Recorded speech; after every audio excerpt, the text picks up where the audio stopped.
Formato podcast. Historias con voz propia.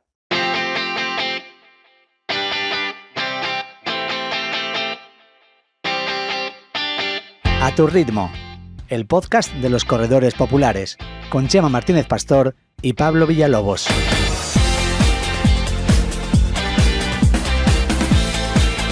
Hola, ¿qué tal? Bienvenidos, bienvenidas a una nueva edición de A tu ritmo. Estoy pensando, Pablo, ¿qué tal? Dime. Bienvenido, ¿cómo estás? Bien. Estupendamente. ¿Qué número de episodio es? Porque es que tenemos un follón en el canal. Tenemos el episodio número 2 de la temporada 15, que está duplicado, porque está la salida falsa que hicimos, que no pudimos grabar bien con Antonio, y luego finalmente cuando sí grabamos el episodio, con lo cual el 15x2 lo tenemos 2 veces. Pero es que luego tenemos el episodio especial que hicimos con la carrera del CSIC, con los 100 años, los más de 100 años de esta carrera tan antigua que se encontró en la residencia de estudiantes, el especial que hizo Luis, subimos al canal hace 2 semanas, que tampoco no tiene número, pero podría ser el tercero. Sería el 3. Entonces, este que estamos haciendo es el tercero. Venga, vamos a decir que es el tercero. ¿Tercero o cuarto? Lo que tú decidas. No sé. Bueno, bienvenidos a tu ritmo, un lunes más.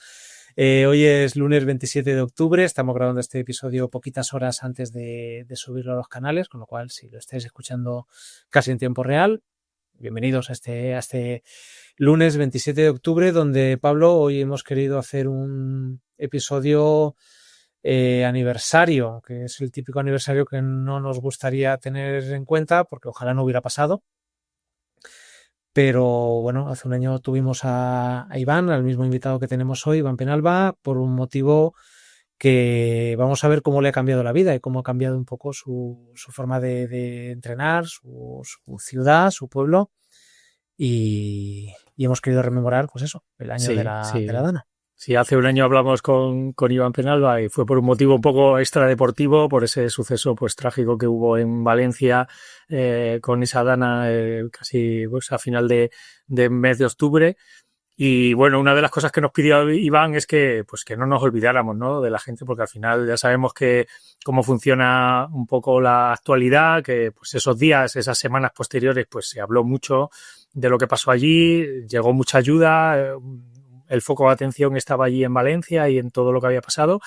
Pero claro, seguramente en los meses posteriores pues siguió habiendo mucho trabajo, muchas cosas que hacer, mucha ayuda y bueno, pues nosotros no hemos querido perder ese foco y como además Iván pues es un deportista que sigue pues en su carrera de ultrafondista, no ha parado en este último año y tenemos también motivos deportivos por los que poder hablar con él y pues eso, no queríamos perdernos esta cita y volver a hablar con Iván. Así que, bueno, pues bienvenido, Iván. y nada. Pues muchísimas gracias y, bueno, lo primero, muy agradecido, ¿no?, de que, como bien decís, no os hayáis olvidado de lo que sucedió y que, bueno, que podamos contarlo un poquito, ¿no?, cómo ha ido sucediendo, cómo están las cosas y que, digamos, la gente un poquito conozca la realidad, ¿no?, del momento. Uh-huh. Bueno, cuando hablamos hace un año, por si pondremos el podcast ahí, el enlace, si quieres, Chema, cuando lo publiquemos pero bueno, estáis todavía en una situación, pues prácticamente todavía, pues remangados de piernas y de pies y de manos para limpiar prácticamente y empezar a intentar a recuperar algo de la vida, ¿no? Ayudar a los vecinos, ayudar en vuestro centro deportivo donde trabajáis, que está totalmente pues anegado o semidestruido y demás. Y bueno, pues ha pasado el tiempo, hemos ido siguiendo a través de redes todo ese proceso de vuelta a la normalidad, tanto en los entrenamientos como en la parte vital y en la parte profesional. Pero bueno, cuéntanos un poco, si quieres, un resumen de cómo ha sido esa vuelta, entre comillas, a la normalidad y en qué situación un poco estáis ahora allí en tu pueblo, ¿no? Sí, pues bueno, como bien dices, cuando hablamos la situación era pues dramática. La verdad que solo de pensarlo se nos ponen los pelos de punta de todo lo que vivimos, lo que vimos y bueno, poquito a poco se ha ido reconstruyendo todo. Aún hay muchísimas casas que están en proceso de reconstrucción. Como bien decías, muchas zonas en donde aún hay coches, basura y demás. Pero bueno, sí que es verdad que poquito a poco vamos haciendo todos una vida más o menos normal. El problema sobre todo son las secuelas mentales que nos ha quedado a todos. Ahora mismo, por ejemplo, hace 2 días tuvimos una comida con los alumnos justamente del gimnasio Suma y prácticamente el tema era todo el rato la dana, cómo vivimos todo el momento, todo lo que sufrimos, anécdotas, ¿no? Y al final son cosas que no se olvidan y sobre todo el miedo que se ha instaurado en las mentes de todo lo que lo hemos pasado. Ahora mismo, como bien decíais, también han venido unas lluvias que en un principio no conllevaban mayor problema. Sin embargo, la sensación, el ambiente que se respiraba era de auténtico miedo. Muchísimo miedo por parte de todo el mundo por si volvía a pasar. Con máxima precaución, extremando el salir de casa. Entonces, bueno, creo que poquito a poco lo material se va volviendo a la normalidad, pero a nivel mental es algo que creo que nadie lo va a olvidar y tristemente muchas personas no lo van a superar, ¿no? Porque al final muchas personas, muchas familias han perdido vidas humanas y eso creo que al final nadie puede superarlo. Pero bueno, poquito a poco se va haciendo la vida, ¿no? que deberíamos llevar si no hubiese pasado esto y bueno, no queda otra. Así que estamos también muy contentos de la gente que sí que nos sigue apoyando, sigue simplemente preguntando, ¿no? Animando, porque al final lo que os digo, aunque poquito a poco vayamos saliendo, sí que necesitamos a veces pues un desahogo, te vienen los pensamientos y te da un bajón, pero bueno, poquito a poco parece que la cosa va tirando para adelante. Claro, es que son varias cosas a la vez, ¿no? Entiendo que la más importante o la que más peso tiene es el duelo, ¿no? Y aquellas familias que han perdido lamentablemente a gente, despedirse de sus seres queridos y eso lo tapa todo, todo lo que vamos a reflexionar, pero entiendo que también al mismo tiempo hay cosas que mirando hacia atrás veis que se podrían haber hecho de manera distinta, tanto a nivel individual o particular como de las administraciones. No sé si ahora, un año vista, pensáis en cosas que podían haber sido distintas, que se podrían haber hecho distintas, o en el sentido más positivo, si veis que os ha cambiado la forma en la que actuaríais hoy si volviera a suceder. Sí, al final, como dices, hay un sentimiento, ¿no? Sobre todo de dolor. No te diría rabia, aunque en algunos casos evidentemente sí, pero claro, a un año vista, cuando ya todo, digamos, se va calmando, da mucha rabia, ¿no? Y mucho dolor, sobre todo el cómo se podrían haber hecho las cosas, sobre todo para evitar las pérdidas humanas. Yo creo que las pérdidas materiales al final más o menos hubiesen sido las mismas, ¿no? Porque no estamos preparados para el agua que vino y materialmente creo que el destrozo más o menos hubiese sido igual o igual. Pero sí que se hubiesen evitado pues todas esas personas que se fueron. Entonces sí que bueno, tenemos mucha consternación en este sentido, pero lo que decimos siempre, no podemos volver atrás. Ahora pues intentar asimilar lo que pasó y que no vuelva a pasar. Entonces, evidentemente, pedimos, ¿no? Que los culpables o los responsables, sobre todo de los que deberían haber tomado las decisiones más consecuentes y no lo hicieron, pues que al final pues asuman su responsabilidad. Simplemente pedimos eso. Sí, es que son varias capas, digamos, de intervención.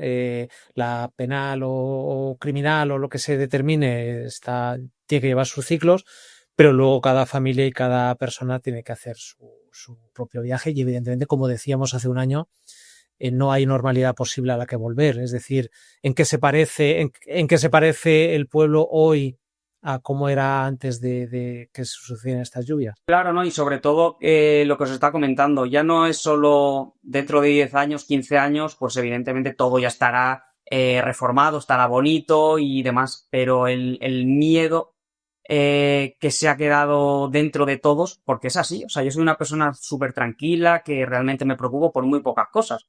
Sin embargo, sí que es cierto que ahora cuando llovía, sabes que entre comillas no va a pasar nada, pero no lo podrías garantizar y tienes miedo, ¿no? Y ese miedo es muy feo, de no poder dormir por la noche por si acaso pasa algo que sabes que se supone que no va a pasar. pero no puedes dormir bien. Entonces, imagínate nosotros que no hemos perdido a nadie y estamos así, pues la gente que ha perdido a alguien o que ha vivido situaciones extremas ese día, ¿no? De que casi se va, pues imaginaros, eso en la vida se va a pasar.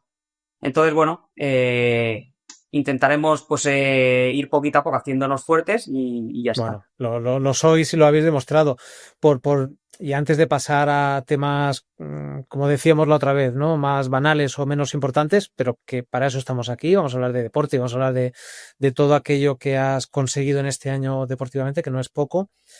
Pero no sé si Pablo luego quieres añadir tú algo más, pero por cerrar un poco el tema de este aniversario de la Dana y por quedarnos con cosas positivas, ¿qué puedes destacar de este año, de todo lo que ha pasado, que quieras agradecer o que quieras destacar por alguien que ha mostrado su ayuda o algún colectivo, algo que no esperabas que sucediera, que os ha unido o alguien que ha venido de fuera? ¿Con qué elementos positivos nos podemos quedar de todo esto, Iván? Bueno, yo creo que al final, con todos los voluntarios, sobre todo en los momentos del principio, ¿no? de la catástrofe, al final fueron 3, 4, 5 semanas que nuestra cabeza no daba para más. Estábamos totalmente colapsados por todos los lados. No sabíamos qué hacer, cómo hacerlo. Nos encontramos en una situación muy complicada en todos los sentidos. Y la verdad que los voluntarios, la gente que nos apoyó, desde aquí, por ejemplo, a Pablo personalmente le quiero dar las gracias porque son ayudas de corazón y que si me vienen los pelos los dejo de punta. De gente que tú dices que no, entre comillas, no te lo esperarías, ¿no? Y estuvieron ahí en ese momento apoyando en un momento súper, súper complicado y tanto como a nosotros de forma personal, a muchísimas familias, muchísima gente que conocemos que la gente se volcó simplemente por solidaridad, sin ningún interés, sin ninguna forma de digamos, recuperar, ¿no? esa ayuda. Y eso la verdad que a nosotros, pues bueno, creo que es lo bonito, ¿no? del ser humano. Siempre hay cosas negativas, cosas positivas. Y en este caso creo que eso fue muy positivo, sobre todo también el núcleo de todo lo que lo vivimos, cómo nos ayudamos. Al final estábamos todos en una situación muy complicada y sin embargo no solo pensábamos en lo nuestro, ¿no? Sino que en la gran mayoría todo el mundo pensaba en todos. Si yo tengo un poquito, lo reparto. No vi yo ese egoísmo, ¿no? Que a veces la sociedad nos hace tener y eso que la verdad que fue tremendamente bonito. Yo, si quieres, para cerrar y enlazando con la parte deportiva, Chema, estamos acostumbrados, Iván, como corredores habituales que solemos salir a correr la mayoría de veces por nuestro entorno, probablemente tú eres una persona destacada a nivel de correr en esos entrenamientos, además que hacen a veces muy largos, por tu entorno, ¿no? Por tu localidad y las localidades aledañas. Por lo tanto, tu visión un poco de la situación, de cómo ha ido evolucionando todo. Ahora, cuando sales a correr, ¿han cambiado tus recorridos? ¿Sigues yendo por los sitios de siempre? ¿Puedes seguir yendo por los sitios de siempre? ¿Cómo lo estás viviendo? Para que veáis, ha pasado un año y por muchos sitios que yo iba corriendo, como es la ruta del colesterol, típica que hay por casi todos los sitios, ¿no? Pues aún están en obras y no se puede correr. Todo aquello está en obras y tienes que irte por otras calles, por otros sitios y muchísimas zonas por las que, como bien decís, corría prácticamente todos los días, ahora no puedo hacerlo y a veces me acerco un poquito, ¿no? Para ver cómo va todo y la verdad que la tristeza ni os la podéis imaginar. O sea, es como rememorar, ¿no? Decir, ostras, yo corría por aquí cuando todo estaba bien y ahora pasas por ahí y lo ves aún destrozado y ¡buah! Es bastante duro. Entonces sí que es verdad que ahora que lo acabas de decir no me había parado a planteármelo, ¿no? Pero sí que cambia muchos recorridos. Ahora me voy mucho más estoy cerca de la playa, me voy para la playa, digamos como buscar sitios más abiertos, ¿no? No tanto la ciudad. Yo creo que igual inconscientemente, ¿no? Me estoy yendo para sitios en los cuales ha sido menor el impacto, ¿no? O que ya digamos están más bien. Pero sí, la verdad que es triste pasar por donde pasabas. Bueno, supongo que es normal también, forma parte de este duelo, ¿no? De este pasar página. Si te trae malos recuerdos o te trae sentimientos más negativos, evidentemente te intentarás pasar menos por allí. Pero sí, recuerdo que hablabas de la ruta del colesterol y de cómo para ti habría sido... Sí. Qué pena. Pero bueno, ya la arreglarán y la volveremos a dar bien de zancadas. Bueno, y ¿cuántos kilómetros llevas este año? Vamos a ver, por centrar el tiro en lo deportivo. No lo he mirado, la verdad. Justamente el otro día estaba mirando porque sí que me gusta, ¿no? Mirar sobre todo la constancia de kilómetros que voy llevando pues cada mes, cada semana. Eso a mí me encanta y sobre todo me fijo en eso. Más que a lo mejor picos muy altos y luego estar sin hacer nada, siempre intento mantener una constancia y evidentemente cuando hay un proyecto o una competición muy importante, tipo Badwater, Spartathlon, pues evidentemente ahí sí que haces un poco un trabajo más específico. Pero no sé, creo que me salía de media unos 800 mensuales hasta ahora más o menos. Entonces, de aquí a final de año ya veremos. Vas en tu objetivo. ¿Tienes algo de aquí a final de año? Sí, más o menos. O sea, siempre me mantengo en unos 9.500, 10.500 al año. Es lo que más o menos suelo hacer. Y sí que, pues bueno, justamente es que lo miré, si no me equivoco, lo miré ayer. Y recuerdo un mes, y fui tirando para atrás los años, y vi un mes que tenía muy poquitos. Y digo, ostras, ¿qué pasaría ahí? Y es que era el mes de la pandemia. O sea, cuando pasó la pandemia. Marzo del 2020, no me digas más. Claro, ahí está. Y digo, ostras, aquí sí que tuve un bajón, ¿no? Y es que fue que al final corrí mucho en cinta y no en la calle, evidentemente. Pero sí, más o menos voy este año en los kilómetros que suelo hacer. Fíjate, Chema, lo que son las cosas. Yo estoy contento con mis 5.000 y pico kilómetros anuales. Y que ya está bien. Y yo con 2.300. Sí. Y hablamos de nosotros, por la que te hagas una idea, Iván, pues la gente que entrena así, que en los grupos normalmente, salvo algún maratoniano que ya le mete un poco más de caña y va lanzando a lo mejor entrenamiento un poquito más intenso, la gente suele rondar, o sea, ya que estén en torno a los 1.500, 2.000 kilómetros al año, ya es un corredor habitual y que bueno, que prepara sus carreras, sus medias y demás. O sea, que bueno, que muchas veces estamos en nuestra dinámica y no nos hacemos a la idea de lo que es un ultrafondista, ¿no? Sí, yo creo que al final pierdes un poquito la noción. O sea, yo sí que es cierto que sumo muchísimos kilómetros porque por las mañanas, todos los días hago un rodaje de, no sé, 10, 12, 15, pero digamos no lo considero entrenamiento. O sea, yo considero mi entrenamiento a partir de la tarde. Entonces eso como necesito eso para empezar el día, ¿no? El café. Es un poquito el café de la mañana. Como necesidad. Pero claro, si prácticamente todos los días haces 10, 12, 15, es lo que al final te hace sumar una barbaridad. Pero lo que tú dices, como ya está tan interiorizado, ¿no? Que me tomo el café, trabajo un poquito y me voy, ¿no? Y no te paras a pensar que, ostras, que estás sumando, kilómetros sumando. Pero bueno, yo siempre lo digo, mientras lo vayas asimilando bien, ¿no? Y que no te repercuta negativamente, creo que es bueno. Bueno, es como quien sale a andar todas las mañanas. Para ti entiendo que te causará el mismo cansancio. Vas a pulsaciones seguramente muy bajitas, ¿no? Muy tranqui. Sí, totalmente. Es más, no miro ni el reloj. O sea, salgo con la idea de eso, de lo que tú dices, salir muy tranquilamente, suave y listo. Y muchas veces también aprovecho para ir de un sitio a otro corriendo. A lo mejor compro, cojo las cosas, me vuelvo. O sea, es como, necesito correr. Vamos, lo que tú dices, la gente lo que hace andando, pues lo hago corriendo. Te pasará como a Pablo, y me pasa a mí con Pablo en el barrio, que siempre lo veo en ropa de deporte y lo veo corriendo, a hacer la compra, a recoger a las niñas del cole, a una reunión de trabajo. Su medio de transporte favorito son las piernas. Solo nos conocen vestidos de corredor. Sí. Muy bien.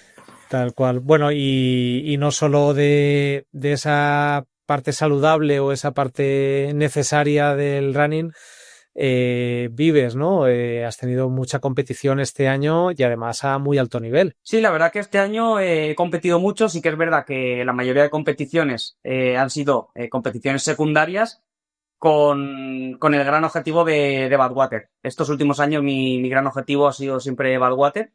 Y la verdad que este año sí que lo he enfocado, incluso muchísimo más enfocado que nunca.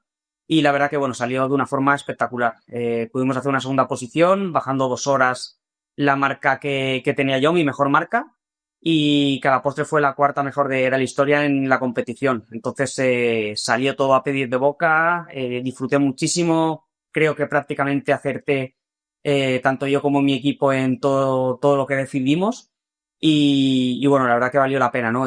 Todo el proceso tan largo y evidentemente tan duro, ¿no? Para preparar esta prueba tan extrema, dio sus frutos y más contento no puedo estar.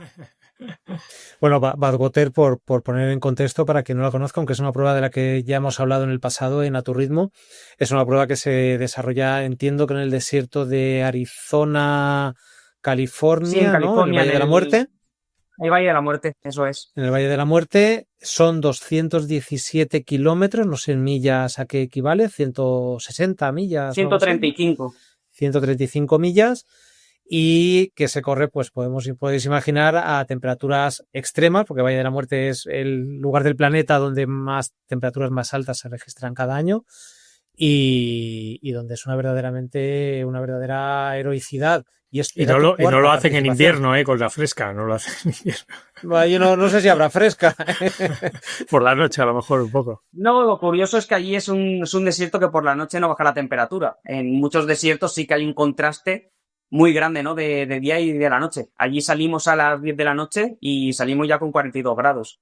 Entonces es algo curioso porque estás totalmente de noche, pero el bochorno que sientes, ¿no? Y el aire incluso es ardiente, o sea, no es que digas hace 42 grados, pero el aire te refresca un fresco. poquito. Viene de la sierra. No, claro, y viene un poquito fresquito, ¿no? No, lo que va. Entonces, eso es lo que lo hace, ¿no? Un poco el componente, pues, más extremo, ¿no? Que se pueda tener en una carrera. Claro, es una prueba súper exigente a nivel tanto deportivo, pues estamos hablando de muchísimos kilómetros, como a nivel de preparación, ¿no? Te tienes que preparar tanto mentalmente como físicamente para competir en unas condiciones muy extremas de calor, de sequedad del ambiente y demás. Y cuando uno ya lo ha hecho, me parece que has competido en Badwater 2 veces o 3 veces. Esta ha sido la cuarta ya. Cuarta, bueno, 4 veces.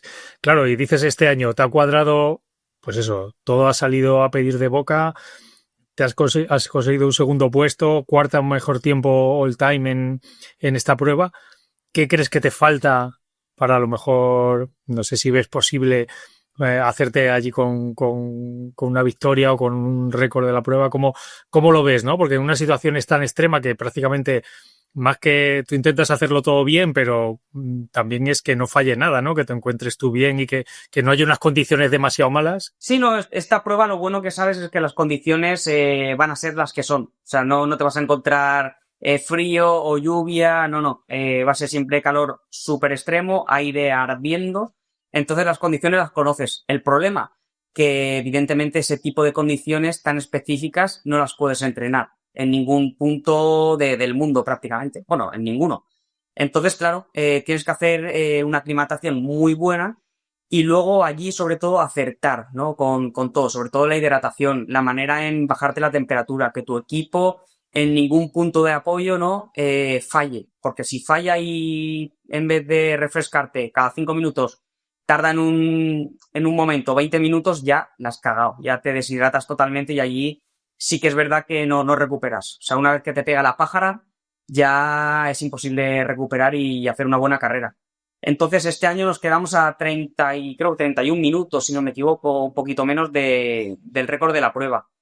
Creo que este año, sabiendo todo, como me salió, creo que esa media hora incluso la podíamos haber rebajado. Pero claro, lo que hablamos siempre, a toro pasado, ¿no? Todo es muy fácil verlo y muy fácil decidir.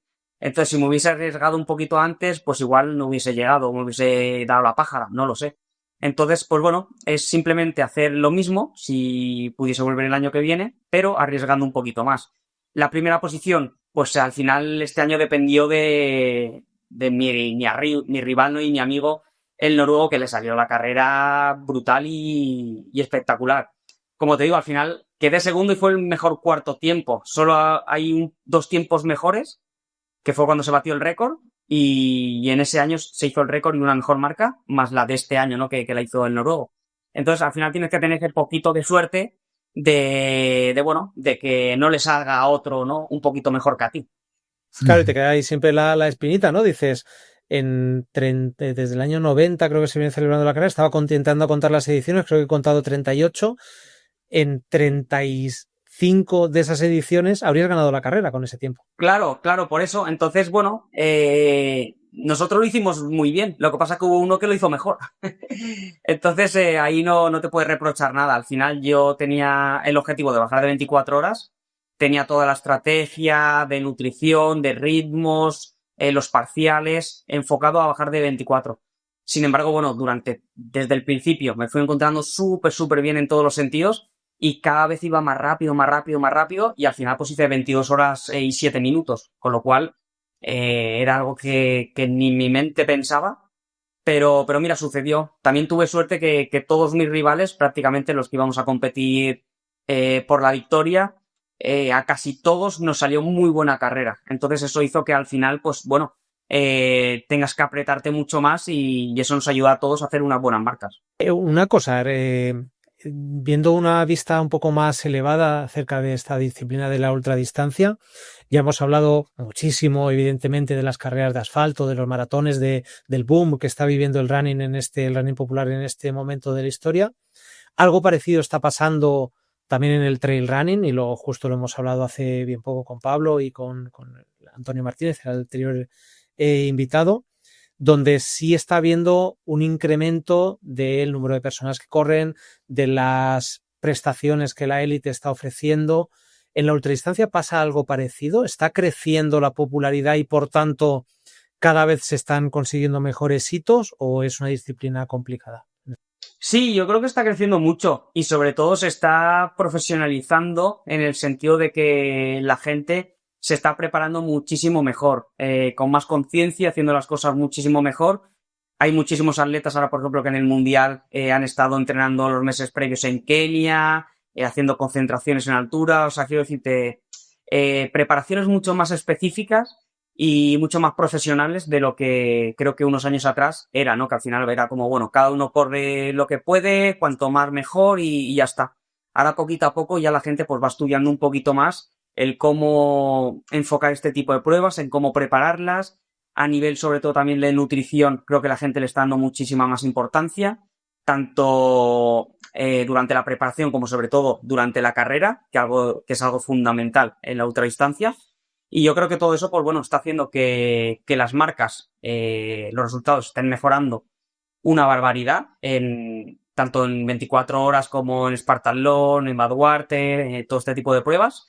Y yo creo que al final esto hace que la gente también pues se vaya animando, vaya viendo un poquito más de interés y que siga creciendo, ¿no? el ultrafondo. Claro, porque Pablo, ¿en qué se diferencia este tipo de pruebas en cuanto a preparación, ya al abordaje, con lo que hemos hablado de una carrera de trail de 80 kilómetros, por ejemplo? ¿Hay una diferencia? La alimentación es muy importante, como dice Iván, hay que prepararla de una manera distinta. Bueno, yo creo que sobre todo es la especificidad. Ya entrar en un momento a nivel de tiempo de carrera, pues ya estamos hablando que tanto en trail running como en ultradistancia en ruta, pues estamos hablando de carreras similares. Hay carreras de hasta de 24 horas, ¿no? De 100 millas, como pueda ser UTMB u otras. La diferencia ya es la especificidad de la prueba, ¿no? En montaña, al final, tienes una dureza de las subidas y las bajadas que a nivel muscular hay que gestionarla, pero en asfalto pues hay que gestionar ese continuo impacto en un terreno duro y a unas velocidades más altas de las que se desarrollan en trail, ¿no? Entonces, bueno, pues entra esa especificidad del trabajo muscular que pues hay que trabajarlo a nivel de fuerza, supongo, específicamente, pero luego también a nivel de entrenamiento. O sea, si tú quieres preparar una Spartathlon, pues hombre, te puedes apoyar y hacer entrenamientos por montaña, pero al final tendrás que meter entrenamientos largos en asfalto, porque si no, pues bueno, cuando lleves X horas en asfalto ahí de forma continua, pues muscularmente, si no lo tienes preparado y adaptado, pues vas a sufrir también más, ¿no? Igual que al revés, ¿no? Aunque tú estés preparando un corredor como Iván, que a lo mejor hace prácticamente casi todos sus entrenamientos en asfalto, pues si de un día para otro se metiera en un ultra trail, pues probablemente a nivel muscular pues lo pasaría mal, ¿no? Entonces, en ese aspecto, esa especificidad del terreno, del perfil y del impacto de la carrera, porque al final, por ejemplo, en ultrafondo de carretera, pues prácticamente se corre todo el rato.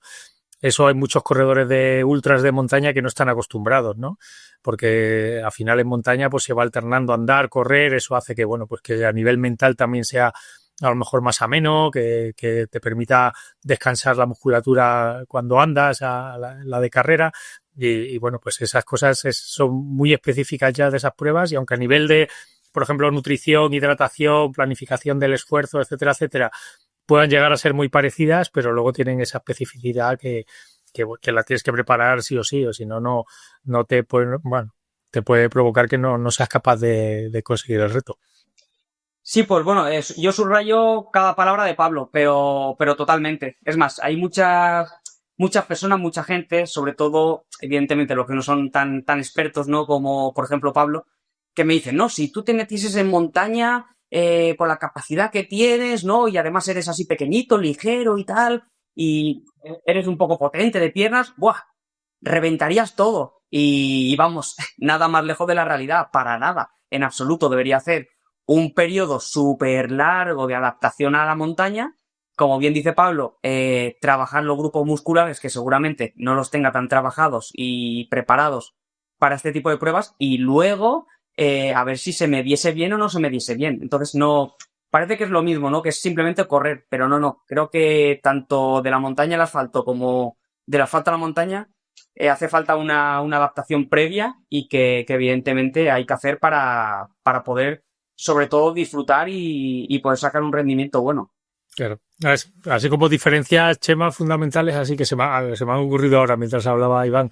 Por ejemplo, un tema muy específico de montaña es el tema de que normalmente la asistencia está bastante más restringida que en la ruta. Por ejemplo, en el último mundial de 24 horas que fue en Albi, pues prácticamente cada 5 minutos podías tener acceso a avituallamiento, a tu equipo de tal. Sin embargo, en montaña hay veces que de un avituallamiento a otro tienes varias horas e incluso a veces los avituallamientos son autoasistidos, ¿no? No tienes a nadie de tu equipo que te pueda aportar material, sino que tienes que, bueno, pues coger lo que haya en el avituallamiento, lo que llevas tú encima, el uso de bastones, ¿no? Pues son cosas que a veces, pues que son muy específicas, en este caso del trail running, pero en el caso de la ruta, pues tiene sus peculiaridades también y es lo que hay que ajustar, ¿no? Que a veces, bueno, pues supongo que siempre habrá gente que sea capaz de estar un poco con un pie en cada lado, ¿no? Y que te compita bien en las dos, te pueda competir bien en las dos modalidades, pero está claro que tiene que hacer, cuando prepara un objetivo importante, pues una preparación mucho más específica. Así es, totalmente de acuerdo. Sí, claro, porque si estás acostumbrado a montaña, por ejemplo, al revés, vienes de esos esfuerzos en subida, sobre todo muy musculares, muy que te cargan mucho las piernas, pero puedes tomarte tus descansos y caminar durante más tramos de carrera y demás. En una carrera de ultradistancia, como se ponga la cosa apretada en carrera y haya que hacer un cambio de ritmo, pues entiendo que es bastante más complicado. Sí, hay unos años, por ejemplo, como ejemplo, ¿no? François Daen, que es un corredor francés que ha sido 3 veces campeón del Ultra Trail de Mont Blanc, el año que se planteó correr Western States, que es una de las pruebas de 100 millas muy conocida que hay en Estados Unidos, que es bastante corredera porque tiene bastante de nivel negativo, se sale a casi 4.000 metros de altitud y aunque tiene subidas, la mayor parte de la carrera es en bajada por senderos, pistas. Entonces, claro, él lo reconoció que tuvo que cambiar en sus entrenamientos porque él prácticamente en su día a día, en su entrenamiento, no corre más de 2 o 3 horas seguidas. Siempre alterna subidas y bajadas. Entonces, claro, él sabía que en esa carrera, que eran 15 horas de carrera, pues iba a estar a lo mejor 7, 8 horas seguidas corriendo en algún momento y no estaba acostumbrado a eso, ¿no? Entonces tenía que prepararlo específicamente. Claro. Y hay un dato, decías, de los avituallamientos, ¿no? Que son más asequibles o son más habituales en las carreras de ultradistancia. Estaba leyendo por aquí, pero quiero que Iván nos dé el dato. ¿Cuántos litros de agua bebiste en la última edición de la Badwood? Bueno, la verdad que allí es una locura. Allí evidentemente todo se magnifica mucho, pero no recordará bien, pero más de 2 litros por hora, casi seguro. 48, 50 litros, casi seguro. Más luego todo lo que te mojas y demás. Y al final, lo curioso de esta prueba es que con toda la ingesta que haces, todavía el cuerpo hay un momento que te pide más. Porque es como si va bien la cosa, ¿no? Si va bien la cosa que vas asimilando todo, el cuerpo entra en modo aspirador y le puedes meter lo que quieras que lo chupa. Entra en modo alerta, ¿no? Como diciendo, dame todo, que aquí nos morimos. Entonces es alucinante. Y tanto la prueba como los días de después es increíble lo que el cuerpo puede almacenar. Por ejemplo, yo en un cuerpo tan pequeñito, ¿no? Que mis ayudantes, mi equipo me miraba y me decía, no puede ser que comas y bebas tanto, si es que no cabe, ¿no? Entonces es curioso. Claro, tienes que tener un metabolismo basal ¿de qué? De 10.000 calorías. No, o más. Lo que pasa que, por eso digo que Claro. esta prueba, además de, evidentemente, lo complicado que tiene, componente físico, mental y todo esto, es a nivel también de órganos, ¿no? Al final, todo lo que tu estómago, por ejemplo, debe asimilar sin hacerse daño. Todo lo que tus riñones van a sufrir, el hígado, ¿no? Todas las funciones que tienen que hacer, lo tienen que multiplicar por 20 de lo que suelen hacer habitualmente. Entonces, ese tipo de cosas son lo que es más peligroso, evidentemente, y lo que es más complicado que el cuerpo tolere porque no está acostumbrado y no lo puedes entrenar. No voy a entrenar aquí en Valencia bebiendo 3 litros la hora. Pues, porque al final petas. Entonces, bueno, pues sí que intentas entrenar lo máximo posible, pero nunca vas a llegar a esas cantidades. Y a nivel mental, Iván, estaba pensando hasta qué punto a ti te genera un enganche, una adicción.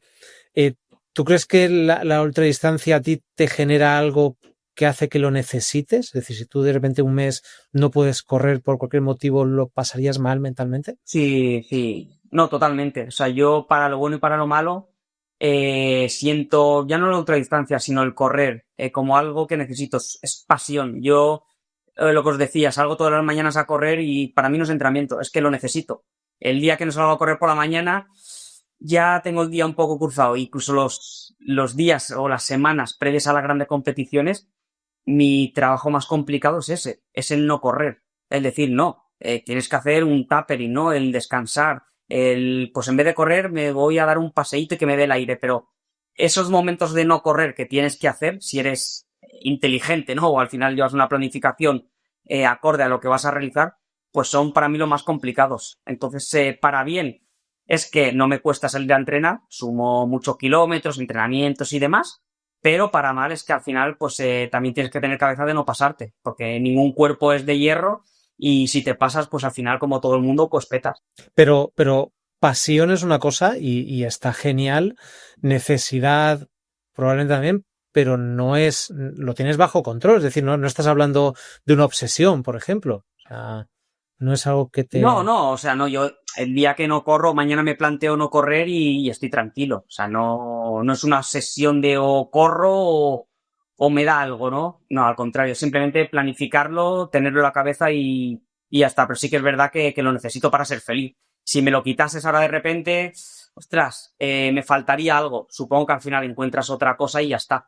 Pero bueno, no. Tanto como obsesión, no. Y si es obsesión, como a veces hablamos, positiva, ¿no? De tener una motivación, una ilusión. Es una obsesión que te hace, digamos, sacar tu mejor versión, estar ilusionado, estar feliz. Y yo creo que eso al final, pues bueno, todo el mundo tiene una pequeña obsesión positiva o creo que deberíamos tenerla para que la vida sea Pues es feliz. una relación muy sana y nos alegra comprobar que ya lo sabíamos, que eres una persona muy sensata y que tienes la cabeza en su sitio. Eso es una tranquilidad, desde luego. Pues sí, enlazando con ese tener las cosas yo creo que claras y utilizar el deporte de forma positiva, vamos a dar un poco salto mortal, ¿no? Porque en septiembre tuviste tu otro objetivo, entre comillas, un segundo objetivo de la temporada, que era esa Espartatlón, que también has hecho en otras ocasiones, y si quieres nos cuentas un poquito cómo fue a nivel deportivo. Y enlazamos con un tercer objetivo que tenías este año, que era, ya hemos comentado, ¿no? Ese mundial de 24 horas que se celebraba en Francia, en Albi, donde estuvo tu pareja y estuvisteis allí disfrutando, pero en el que, bueno, pues hubo una decisión, hubo una situación ahí que te llevó a renunciar a competir con la selección española en ese campeonato del mundo de 24 horas por un motivo, pues muy, ¿no? Como hemos hablado antes, muy, muy personal, de decir, oye, esto lo hacemos porque es algo que, aparte de que nos apasione, pues nos llena y a los que lo practicamos nos gusta, aunque sabemos que no es lo habitual, ¿no? La ultradistancia. Y bueno, pues cuéntanos un poco, si quieres, empezamos por el Espartatlón, por lo fácil, y luego el episodio de ese Mundial de Albi. Y bueno, ¿por qué decidiste no estar allí compitiendo, aunque estuviste disfrutando de la participación de tu chica allí en ese campeonato del mundo? Sí, pues bueno, Espartatlón la verdad que bueno, es algo maravilloso. Tiene un componente incluso espiritual que ninguna otra prueba de ultradistancia, por lo menos que yo conozca, tiene, ¿no? Tiene mucha historia, tiene mucha muchos años, ¿no? Yo creo que han forjado una leyenda, ¿no? En torno a esta prueba que te la inculcan y la verdad que llega. Y bueno, yo competí en 2021, ya lo viví como era, y sí que es verdad que estos últimos años, pues por unas cosas u otras, no había podido volver y tenía muchísimas ganas de volver. Y este año, pues bueno, se dio la oportunidad. Sí que es cierto que como estaba el Mundial, después, pues no tenía yo en la cabeza del todo si sí, si no, y fue un poquito estresante en ese sentido el hacerla o no hacerla. Entonces, bueno, al final decidí hacerla, disfrutarla al máximo. Además, me la tomé así justamente para disfrutar. En ese momento todavía aún no tenían un poquito encabezada la decisión del Mundial, pero sí que es verdad que aún tenía ganas de ir al Mundial. Me quedaba como ahí una especie de querer tener ilusión, ¿no? Es más, la semana previa a la Spartathlon hice una semana de carga prácticamente porque me salieron 260 kilómetros con el desnivel, o sea, quiero decir que no hice una semana típica para luego competir una prueba de este nivel, ¿no? Enfocado un poquito la cabeza en el Mundial, decir, ostras, pues si voy al Mundial quiero estar bien. Pero bueno, luego justamente cuando pasó ya lo enlazo un poquito, ¿no? Con lo del Mundial. Salió la circular, creo que fueron 4 o 5 días después de Spartathlon, que bueno, tampoco me pareció bien, evidentemente, ¿no? Que saliese una circular oficial tan pronto a la competición, cuando bueno, yo creo que ya debería haber salido de hace mucho tiempo atrás, para confirmarlo, ¿no? Y para, pues bueno, hacer las cosas mejor. Y bueno, salió nuestra circular de 24 horas y la de 50 kilómetros y simplemente no me pareció bien. Creo que hubieron o han habido injusticias bastante grandes que simplemente, o sea, no comparto y no quería ser, entre comillas, partícipe, ¿no? de estas injusticias. Yo, como he comentado con todo el mundo, mi decisión no es ni mejor ni peor. Si yo hubiese tenido ilusión por ir al Mundial, como por ejemplo tenían mis compañeros o por ejemplo mi pareja, que es el mejor ejemplo, ¿no? Somos pareja y sin embargo cada una toma una decisión. No es ni mejor ni peor una u otra. Pero no tenía ilusión. Sabía que si hubiera ido al Mundial, seguramente me hubiese retirado. Porque en mi cabeza no estaba. No podía competir sintiendo lo que sentía. Esas injusticias, creo que también se han hecho muchas otras cosas que no son acorde a la profesionalidad que nos piden, que me parece fenomenal, que nos piden una profesionalidad como toca para representar a una federación española de atletismo, pero creo que no dan lo que pide, ¿no? En este momento la federación y no lo comparto. Entonces simplemente cuando hablé con el responsable se lo dije, yo estoy dispuesto y predispuesto a ayudar a hacer cualquier cosa por hacer crecer el ultrafondo. Yo mismamente fui al campeonato de Albi por mis propios medios para apoyar a los compañeros, evidentemente a mi mujer, y intentar que los compañeros sobre todo pues lo hiciesen lo mejor posible. Pero al no compartir estos valores, estas injusticias, no sentía que podía correr bien. Y me parece muy triste porque ojalá hubiese sentido eso. No hay nada más mejor, ¿no? O más grande que competir un mundial representando a tu país. Creo que es lo más grande. Pero yo, como os digo, yo siempre que voy a una competición voy porque me apetece, porque me siento bien, porque me siento con ilusión. Y creo que si no tienes ese componente de ilusión, de ganas, es imposible que salga bien. Entonces, para ir, representar mal a mi país y no estar, digamos, a gusto con la decisión que he tomado acorde a mis principios, pues tomé esta decisión. Evidentemente, no me hubiese gustado tomarla y ojalá, pues bueno, se mejoren las cosas. Yo estoy predispuesto siempre a ayudar en lo que haga falta y pueda mejorar sobre todo para que los atletas que quieran ir, pues tengan unas condiciones como se merecen y sobre todo que sea justo. Que quien haga la mínima o las condiciones que piden, pues vayan y ya está, simplemente. Que se cumpla lo que se supone que piden. Claro. Bueno, aquí estamos siempre en estas situaciones muy complicadas, ¿no? Tú, en este aspecto, yo creo que tienes una situación, entre comillas, de privilegio en el que te puedes asir a tus principios, pero por desgracia, pues hay veces que muchos deportistas que están en su trayectoria deportiva, ya sea en esta modalidad o en otras, pues bueno, tú has podido decidir y te honra el intentar seguir tus principios. Al final también la ultradistancia tiene un componente mental y psicológico, yo creo que muy, muy potente y como tú dices, ¿no? Si no estás convencido, no estás al 100%, pasarte 24 horas ahí dando vueltas al recorrido, pues bastante le daría un extra de dureza, yo creo. Pero bueno, yo creo que te honra, ¿no? Y el problema, como tú dices, a veces es esa inseguridad jurídica, ¿no? Que nos genera los estamentos como son la federación, que al final tú no te puedes cambiar de nacionalidad, al final te toca, si eres español, pues te toca competir con la Federación Española. Ellos ponen las normas del juego, como tú dices, ellos exigen, pero muchas veces no están a la altura de lo que ellos exigen, sobre todo que al final se tienen que dar cuenta de que juegan con las ilusiones y con la trayectoria deportiva de los deportistas, porque dices tú, yo cumplo con lo que me piden, pero el problema es que de un año para otro, según sea el campeonato en una fecha o en otra, pues ese listón sube o baja. Si encima, como ha pasado en esta ocasión, los criterios se saben tarde y demás, pues eso hace que las situaciones sean mucho más injustas de gente que está preparando el campeonato del mundo y a un mes vista se han visto fuera de ese campeonato cuando era su objetivo principal de la temporada. Claro, yo sobre todo por eso, que yo creo que una federación al final lo que tiene que potenciar o hacer es lo contrario, ¿no? Que toda la gente tenga ilusión, que tenga ganas, que tenga facilidades. Y creo que en estos momentos no está siendo así. Entonces yo, por eso, o sea, y lo he hablado con mucha gente, cualquier decisión que se tome en estas situaciones, las puedes tomar, todas tienen su parte de verdad y su parte, entre comillas, de mentira, ¿no? Entonces, nadie tiene la verdad absoluta.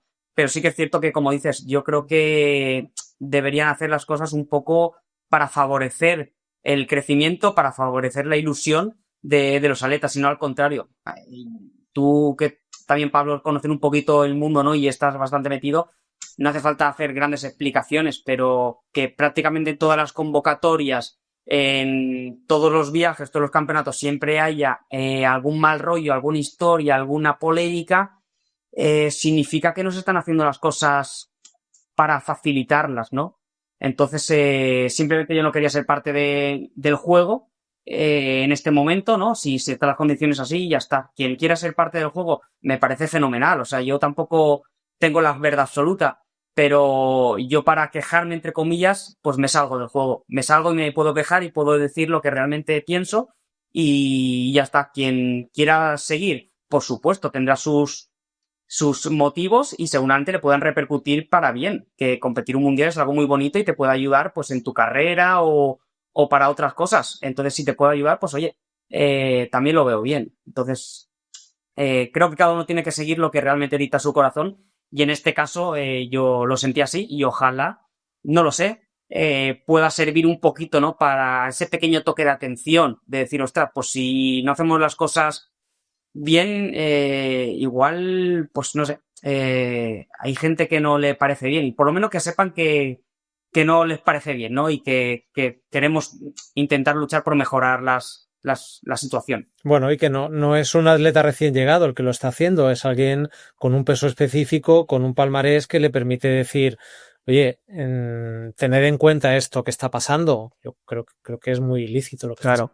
Además, en modalidades, pues como está pasando en el trasfondo, como pasa también ahora en el trail running, que son modalidades pues pequeñas en su impacto, ¿no? Está claro que no son como no son disciplinas olímpicas, ¿no? Podemos hablar, tienen mucha menos ayuda, los deportistas pues sabemos que no son tan profesionales porque no les llegan, cada uno intenta ser lo más profesional posible, por supuesto, probablemente en el entrenamiento y la dedicación, pero a veces en la parte económica pues no es fácil, y a veces este tipo de campeonatos, pues participar o no es la visibilidad que te puede permitir pues plantearte objetivos y seguir creciendo en lo deportivo, ¿no? Y no se trata de llevar a todo el mundo porque sí, sino se trata, oye, pues vamos a poner unos criterios en los que la gente sepa con tiempo cuáles son los requisitos para poder ir y al final que haya participación y haya equipos, porque al final en estas competiciones hay competición por equipos en las que muchas veces se puede hacer